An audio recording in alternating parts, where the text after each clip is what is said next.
எங்கள் வீட்டில் கேட்கிறது சத்தம், அழுத்த அழுத்த வருகிறது ரத்தம்.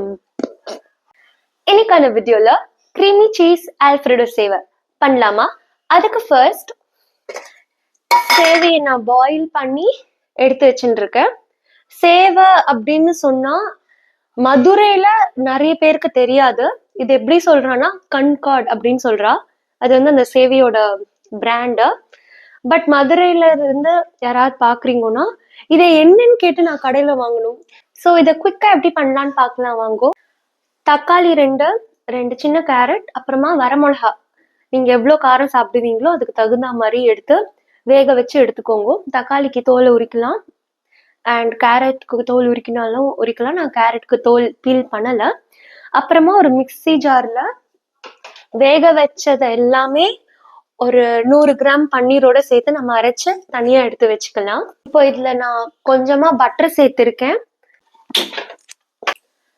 பட்டர் வந்து ரூம் டெம்பரேச்சர்ல இருக்கா மாதிரி பாத்துக்கோங்க. இது நல்லா உருகட்டும். உருங்கினோனையும் கார்ன்ஃபிளவர் சேர்த்துக்கலாம்.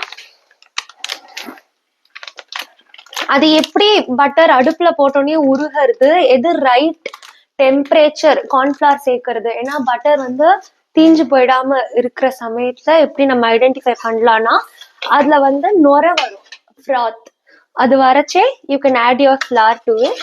தயவு செஞ்சு மைதா அவாய்ட் பண்ணுங்க. Because maida bad for health சொல்ல மாட்டேன். ஏன்னா அது மைதா அப்படி நம்ம எடுத்துட்டாலே அதுல எந்த நியூட்ரிஷனும் இல்லை. பட் நிறைய பேர் நினைச்சுக்கிறா மைதானா உடம்புக்கு கெடுதல். அப்படி ஒண்ணுமே கிடையாது. மைதா மாவு வீட் கோதுமை மாவு இருக்கு இல்லையா, அது வந்து ரீஃபைன் பண்ணதான் மைதா மாவு. வீட்டுல வந்து நியூட்ரிஷன் வேல்யூஸ் இருக்கு, மைதா மாவுல கிடையாது. பட் ஏன் இது மோஸ்டா வேணா சொல்றேன்னா அதுல பண்ணக்கூடிய பொருட்கள் அப்படி. பரோட்டா, சோலா பூரி, இந்த மாதிரி நான் இதெல்லாம் வந்து சீக்கிரமா டைஜஸ்ட் ஆகாது. அதுக்குன்னு நம்ம இந்த என்டையர் மைதாவை நம்ம வந்து பிளேம் பண்ணியிருக்கோம். அது தவறு. இப்போ இந்த மாதிரி நன்னா கரைஞ்சு வரைச்சே மாவும் பட்டரும் நம்ம இதுல பால் சேர்த்துக்க போறோம்.